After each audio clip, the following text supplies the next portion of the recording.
Welcome to TNT, baby, the naked truth with Taylor Armstrong, where I'm going to expose everything about my life, and my guests are going to come on, get naked with me, and bear it all. Now, let's get naked. Hey, everybody. So I have a super amazing surprise for you today. This is Jennifer Diamond. She's one of my best friends for over 25 years. We know each other quite well, but also she is a psychic and a medium. Welcome, Jen. Oh, thank you for having me. I'm super excited for everyone to hear your story. So you wrote your very first book called Waking Up Psychic. So how does that happen where you wake up psychic? It's pretty interesting. In 1989, I was in, unfortunately, a tragic car accident. I was in the accident with my fiance at the time, and we were on vacation in Florida. I grew up in New York, in Buffalo, New York, and we were on vacation in Florida, and it was Memorial Weekend, and we were out. Unfortunately, I don't remember most of the day that this happened, but we were out and we got hit by a drunk driver. And my boyfriend, Anthony, was in a coma for about 12 days. I was in a coma for about 36 hours. And when I woke up the next day after the accident, I have been able to see dead people ever since. But during that 36 hours, I traveled to the other side. I spoke to God, and that was what I wrote about in my first book. What does that mean, traveling to the other side? I traveled to the other side. I was shown, so the year's 1989, no cell phones, kind of on the cutting edge of them about that time coming out, but no cell phones, no social media, no Google, none of that stuff. It was still like the phone book and all the things from way back then. But so, like I said, I was on vacation. So it was a crazy time. And it's funny because you and I have known each other for so long. So going back to that period of time, which I rarely do, it's kind of, it was a sad moment in my life. But when I that 36 hours that I was not awake, I traveled to the other side and I was able to look down at myself laying in the hospital bed. And what to me seemed like a minute was almost a day and a half. So everything I experienced during that 36 hours really seemed like the blink of an eye. But I was shown different things that I wrote about a little bit in my book, things that didn't exist or that, so to speak, that we didn't see back then. And I always think of, and I'm going to use this as an example, which I don't think I've ever told you about, but I think Kanye West did a birthday present for Kim Kardashian, and it was a hologram of her father. Do you remember that? No. It was a few years. Well, I don't know how long they haven't been together now. That's very cool. So, yeah, it was very cool. It kind of, I think from what I remember, it might have upset a few people or something at the time. But also they had done it with Whitney Houston at a concert where it was a hologram of her. But I was shown that like in 89, those type of things that were kind of interesting to me, but I thought it was weird. My friend Natalie Cole, she did rest one. in peace. She did one with her father. Nat King Cole. Yep, with her father. They did a duet with a hologram of him. So when they started doing these for me, it was like, oh yeah, like, because I had been shown that years earlier.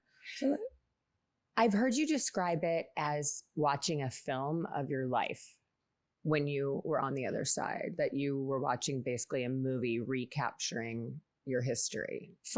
Yes, for me, that was, and I was young at the time. I was 21.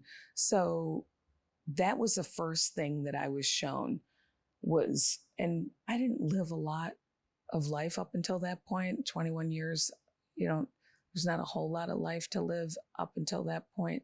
But I was shown almost like on a screen like what the previous 21 years looked like. And happiness, sadness, I would say for me, more sadness. And the reason I say that is because when you see your life, which when most of us will go, will probably experience this, when you get to see the effects, good, bad, or indifferent, that our actions have on somebody else's life, it really can change you. Like a moment of judgment and being conscious as to what one you little impact word you've made. Yeah, what one little word, what one look can do to somebody, good or bad. The fighting, the arguing, the happiness, the sadness. A lot of times we do things for other people, or you could just be walking by somebody on the street and smile at them and not realize that they're contemplating taking their own life. And that smile completely changed their life. So it's stuff like that most people don't even realize. And for me, realizing it, I mean, I've taken a lot for granted. I'm just trying to live like the rest of us. So even though I get to see things that other people don't get to see, I still make mistakes and bad choices like the rest of us. But seeing that was difficult. I think it's interesting because you and I have spoken a lot about those little things. And now with the presence of social media being so prolific with our young people, we both have teenage daughters, and those words that you put out into the universe, be it in a text message, social media, you've spoken to me about that, how that those things have such a huge impact on someone else's life and maybe your afterlife. Huge effect. So what I can tell you is that watching a lot of, I do love reality TV, but I do love Judge Judy. So between the two of them, I split my time if I watch any TV, which is not too much anymore. But what I have seen is as we move along in social media, but reality TV is huge. I mean, you're much more of a bigger star almost these days than somebody that spent their life going to college or went through, schooling to get that craft down, right? Like a serious actor or actress. The reality stars, and I'm sure you know plenty of them, a lot of them, like I can see, like, oh God, you shouldn't act like that, or you shouldn't say that, or you shouldn't, you need to come back down to earth a little bit, because what happened, and there's so many examples I could use, but I'm not going to, because I like them all, but I don't want to use anybody in particular. But what happens is we forget that, your actions have consequences. You can't think that you're above somebody else just because maybe you're one of the biggest reality TV stars right now and you're making hundreds of millions of dollars in the course of your career. Everything can change in a split second. And we've seen it. And a lot of it's smoke and mirrors, which we get that. But there are also a lot of reality stars that legitimately have a lot of money, but they don't live to a higher standard than they should be. That they're getting caught up in they think they're better than the person next to them.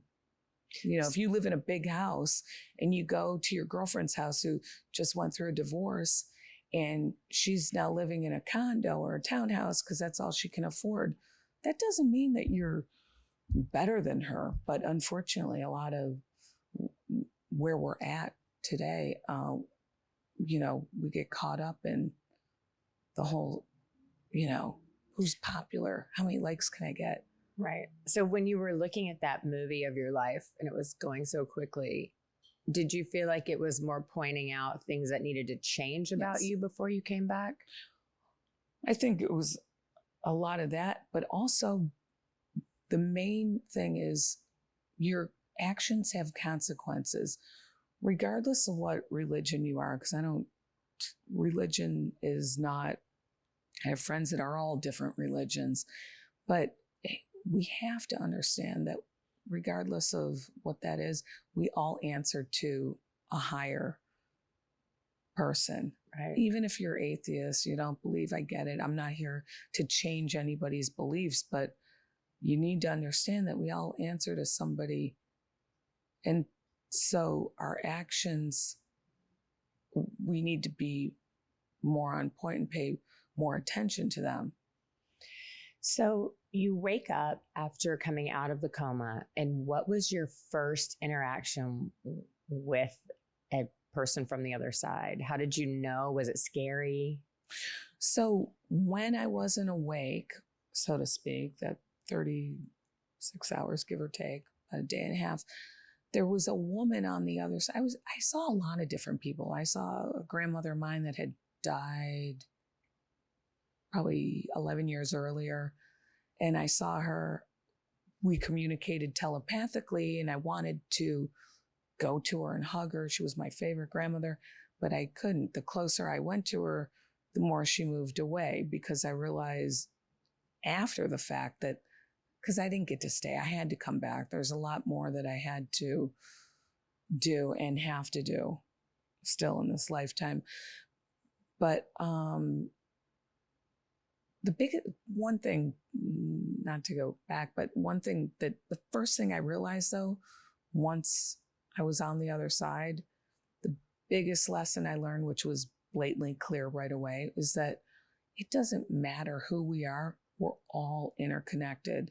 And that's hard to wrap your head around when you think about the Jeffrey Dahmers of the world, or, Bin Laden's, or, Hitler, whoever it is, good, bad, or indifferent, that we are all interconnected. Doesn't mean you get to, there's good people, there's bad people. When you're here, you have to come back until you figure out your lessons. We've talked about that extensively, that and especially with suicide, because of my former husband committing suicide, that you don't get to make that choice, that those choices are made for you before you're even born as to the course of your life, or some of the things that you've taught me. And just thinking about that you do have to come back or into some realm, as you talk about. So what does that look like? That, so not to go, because that's a whole story in itself, but we all have exit points in this lifetime. And what I've seen with numerous people that I've read for over the years is that oftentimes, whatever that exit point is, you could meet somebody who you fall in love with and you prolong your exit point, whether it's a month or a year. You can prolong it, but you can't prolong it forever. At some point, you have to go with what you signed up for before you were born. So in that lies a question. If you are doing a reading for someone and you see something tragic, for instance, we'll just use a car accident like what you went through. If you see that person is in a car with someone else driving, can you give them advice to caution them not to get in a car with a certain dark-haired person, or whatever you're envisioning? Is there something that you can do that you can tell them that could prevent whatever was intended to happen from happening? It's happened times, I would say, when I've read for people. I will give them advice on either be careful here or there. I will never predict death, and that's not for me to predict. Have I seen it with people? I have. Could I put a time frame on it? No, I couldn't put a time frame on it, but I have seen it over the years with people like, oh, I know that person's not going to be here much longer. I've seen stuff like that. With accidents, yes, I would advise them, just be careful, do this, do that. I know certain times I've actually said that to you, but not because I've seen, a tragic accident. But you'll be like, do you see something? I'm like, no, but you just need to, go over there, not there. It's the benefit of having a friend that's a psychic. Exactly. I call you and go, I'm about to get into business with this person. What do you think? Give me a reading. Well, but I know that you can't prevent things from happening, but if you, we've talked about this so much, but if you see that someone is going to have a tragedy in their life, then you and other professional psychics don't share that with them. No, I would never predict somebody's death or anything. It's not just, I don't know, and I know a lot of professional psychics and mediums and people in the spiritual world. I know a lot. I'm in the hundreds, literally, over all the years I've been doing it. And I don't know one legitimate one that I'm not to say that they're not out there and that don't do it, but I don't know any that will tell somebody, oh, you're going to pass away at this time. You did interview 50 extensively. You wrote another book called Top 50 Psychics, and you got to know a lot of them quite well. Yes. So. Well, with the Top 50 Psychics, what I did was because of my gift, I didn't want to judge them based on what I saw. So what I did was I had a panel of 13 people set up, and the psychic mediums, I had a list of, I'm going to say over 350 psychic and mediums that I had. People had given me just names that came to me. So I set this panel up, and the psychics had to give a reading for 3 different people on the panel. It wasn't to say, oh, they're good or bad. It was to gauge their ability. And what I learned during that whole process, it took me to write that book, it took me about, I'm going to say 4 or 5 months to write that. What I learned, which was so surprising, is that I just know my gift. I know how I work. And, oh, somebody's a psychic. Oh, they can tell you this or that. Or somebody's a medium that communicate with people that passed on. But there was so many amazing people that I met that had like a couple, and I've met a few since then, that have like these sound boxes, and they communicate with people that passed on. It's almost like a radio. And I thought, whatever, right? And I don't even know if I ever told you this. I thought, that's kind of weird. So, but the people that they read for were like, yeah, this is so interesting. I was like, oh, okay. But I was so busy with writing the book. My communication with the psychic mediums in the book, I didn't really have communication with them up front, like I said, to gauge them. But I would talk to them through emails and got to know them on a friendly level. Well, I got a message from one of them, and I can't remember her name because I'm going back 9 years ago. She said, I got a message for you. And she was one that had this box, kind of like a radio that you turn on. And I was like, okay. And I was driving. She's like, I will send you the message through YouTube, but I sent you an email and you can read through the email. So I said, okay. So I read the email and said, this is how I start my day. I wake up, I get ready, I turn my sound box on, and I say a prayer. And if anybody wants to come through today, come through. And that's how she starts her day off. So she said, I got a message for you. And I'm like, okay, because even now I'm always skeptical. Right. I just am, because it's a whole different realm.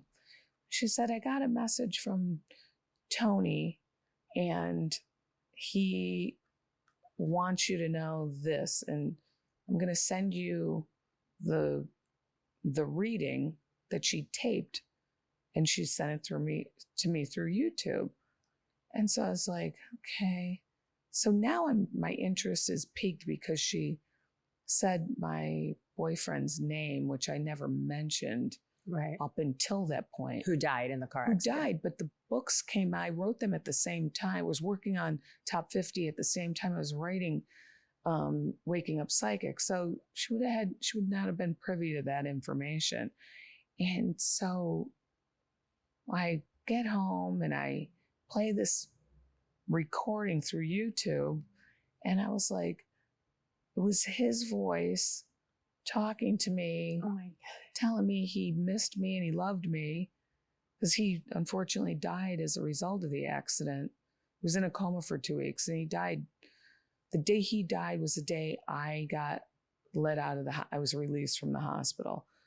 But so that was something completely different than what I do. And I had spoke to psychics and mediums in the past that were able to communicate with them to some level, but to hear his voice, That's a whole crazy. different level. Did I ever tell you that? No, you never told me that. I knew that you had dealt with those sound boxes, but I didn't know you heard his actual voice. That is so crazy. Yeah.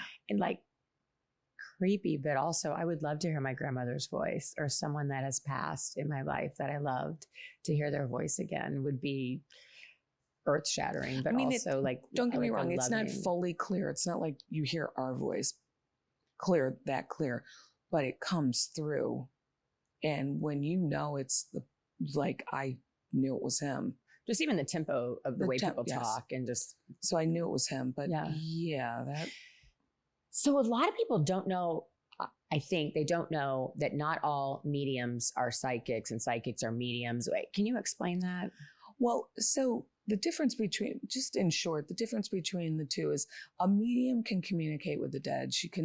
She or he can communicate in whatever way that is. They can communicate with people that passed on.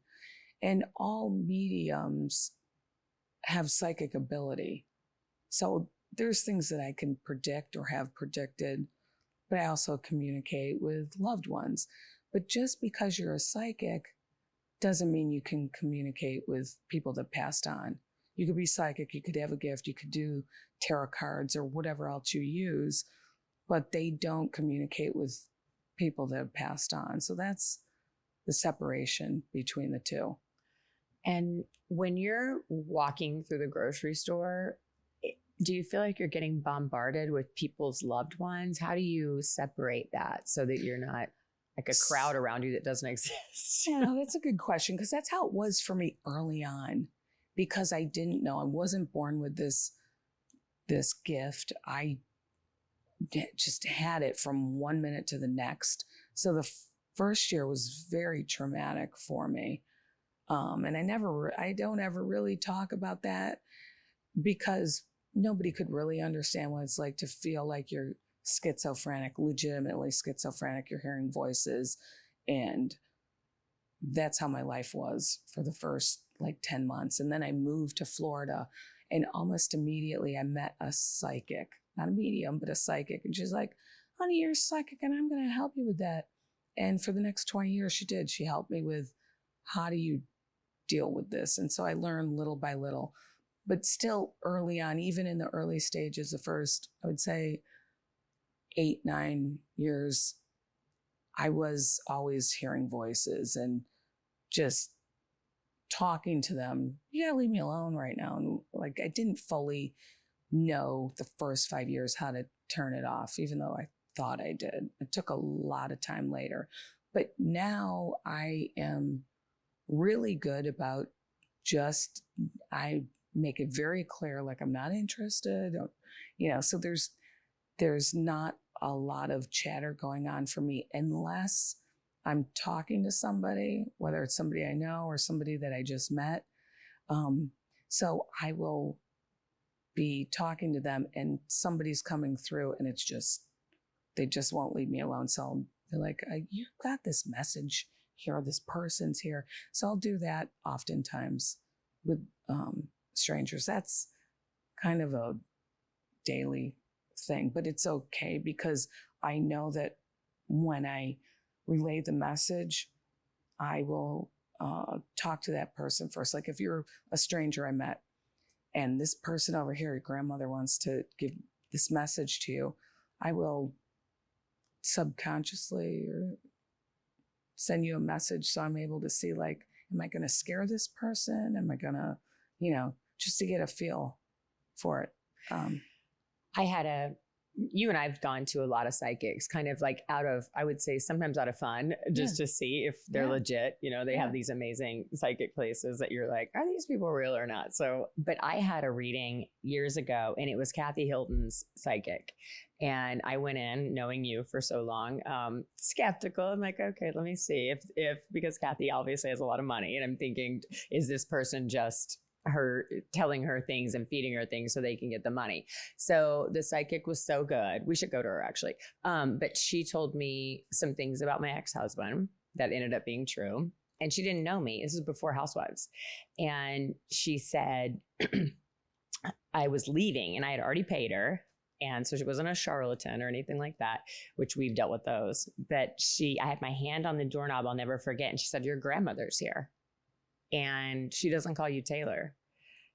And, I changed my name a long time ago. So, and then she said, and she wanted me to let you know that you're not just Cherokee Indian, but you're also Blackfoot Indian. Which is specific. Very specific. Which nobody would have known. No one would have known I'm even Cherokee Indian, right? And it was like chills through my entire body and I went to the car and I was almost like hyperventilating. And I called my aunt and I said, are we Blackfoot Indian? And she said, yeah. And the woman was so spot on. And it was so specific. It was freaky. And then Kyle Richards went to the same psychic, obviously Kathy's sister.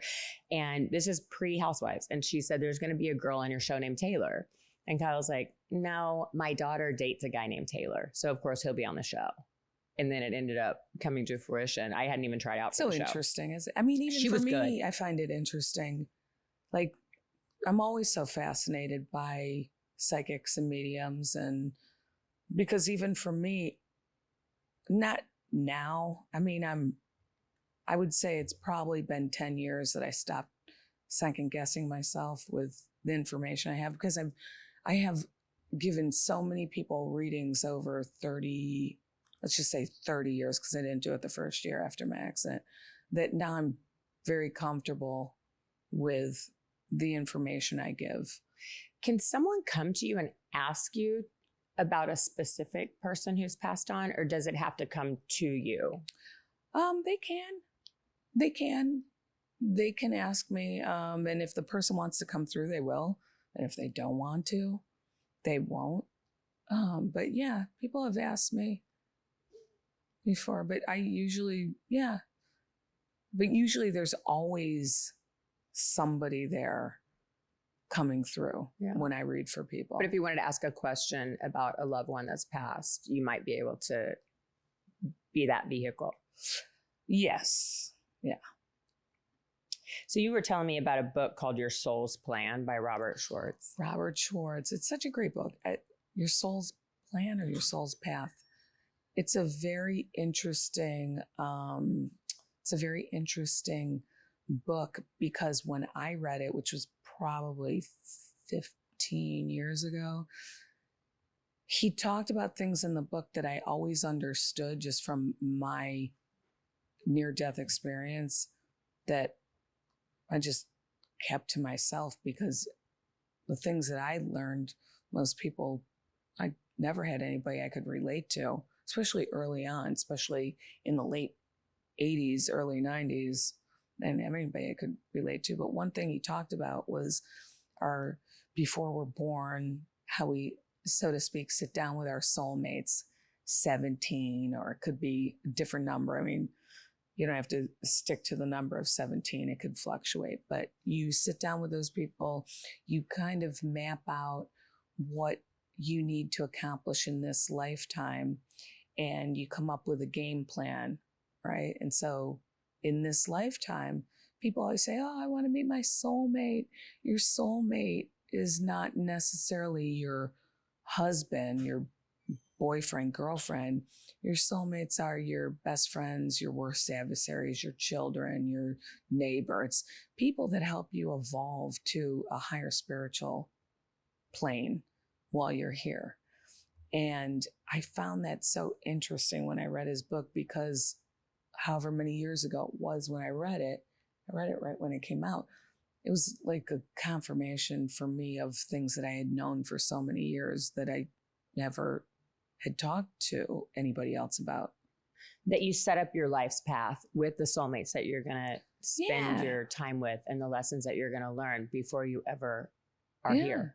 But the interesting thing is, what you take from that is you could have somebody that you can't stand. It could be a neighbor that you guys just can't stand each other, or just somebody you went to school with, or whoever, and you just really could not stand the person. But that person, if you take what you are supposed to take out of it, at some point in your life, maybe it's not at that point, but it could be years later or towards the end of your life, that you learn something from them, because out of that anger or that irritation, whatever, resentment, whatever negative emotion you got from it, you learn from it, or hopefully you learn from it. Because all the good stuff, I mean, yeah, we learned from all the loving, caring relationships we had. Yeah, that's great. But it's also great to learn from the trials and tribulations and the fighting and the negative stuff. I think we could all say, especially having teenage daughters, that they've taught us some of the biggest lessons in our lives. I feel like I haven't even begun to learn the ones, because it's already been a wake-up call and the ball kicks that happen on a daily basis.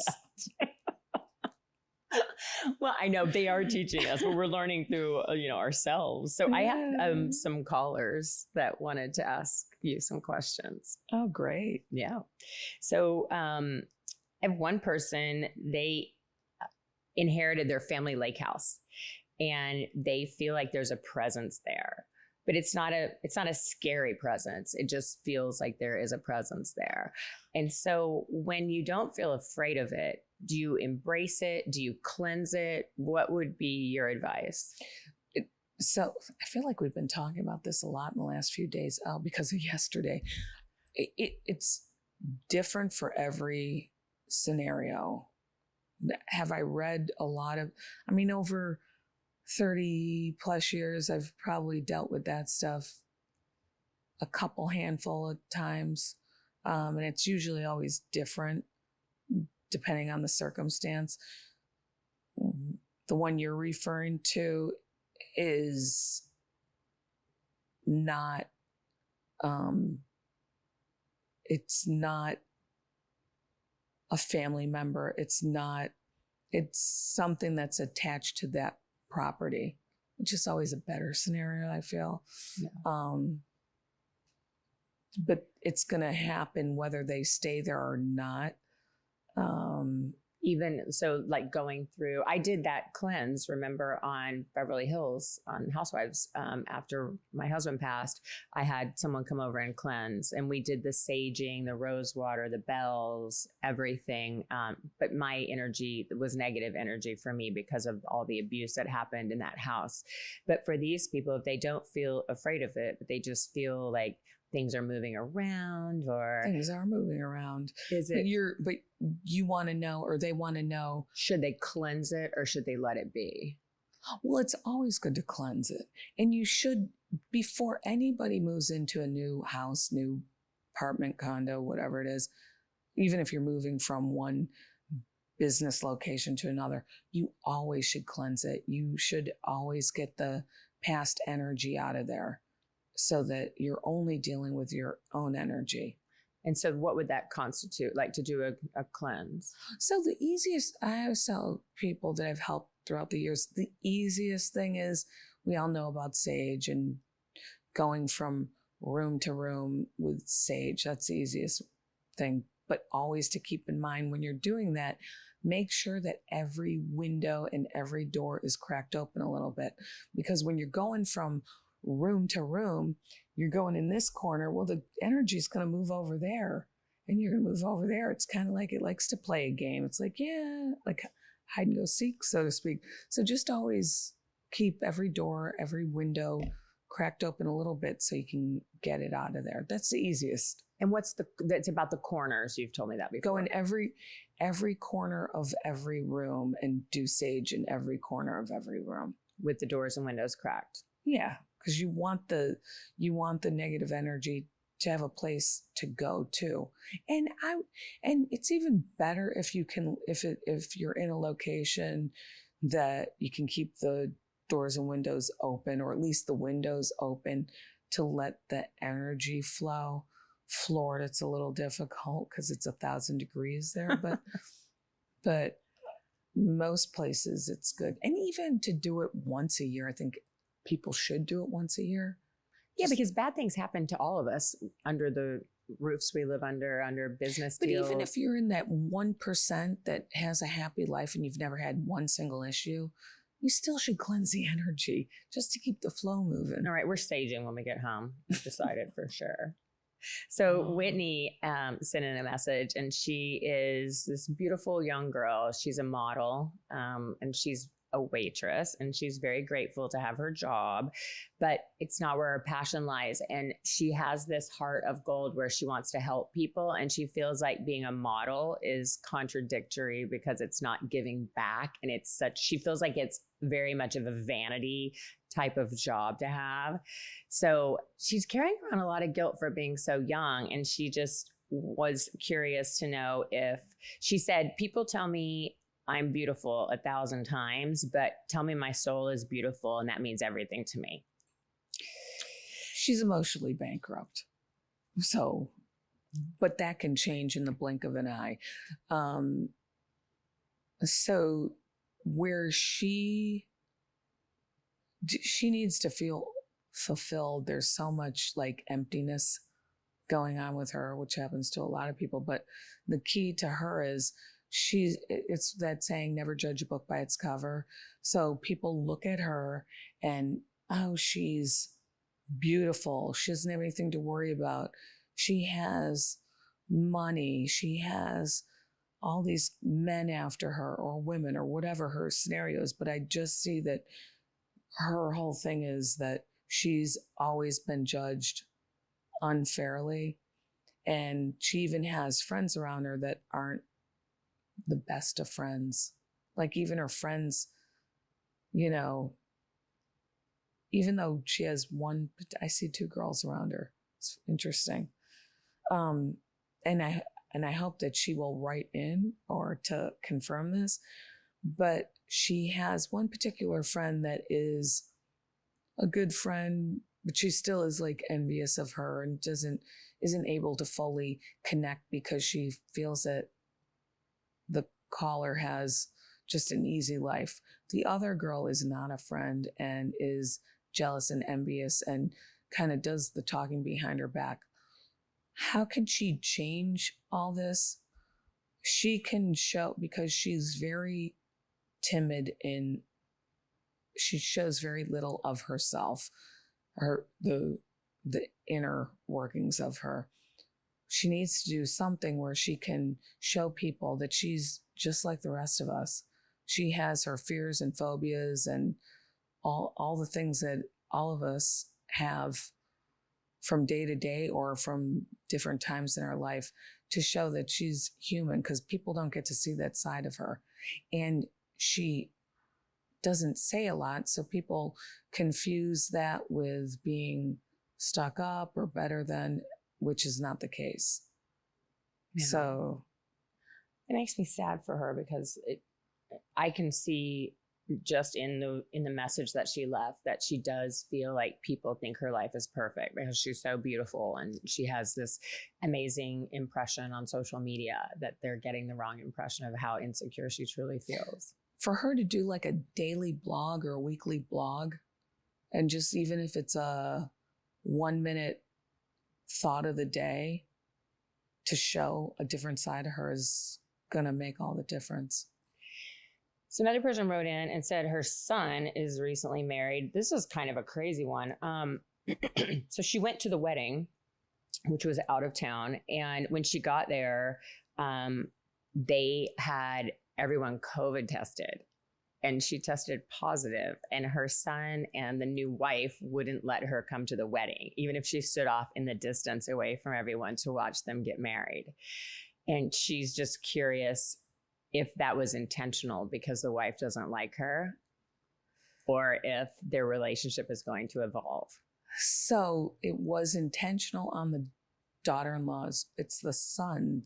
It was the mother of the son, but then the daughter-in-law is the one that wouldn't let her come and even watch from a distance. It was intentional on the daughter's part, and the son was just following suit. You know, happy wife, happy life, so to speak. He was just going along with it because he didn't want to make any waves, although now there's huge waves. there's a bit of jealousy going on between the daughter-in-law with the relationship that she has with her son. And then also the son has his own, because the son has always told these stories to the daughter about things he didn't get as a child, or, the anger that he had. There's a little bit of, I don't know if anger is the right word. He felt like he didn't get enough hugs as a kid from his mother. She was always busy. He was always taken backseat.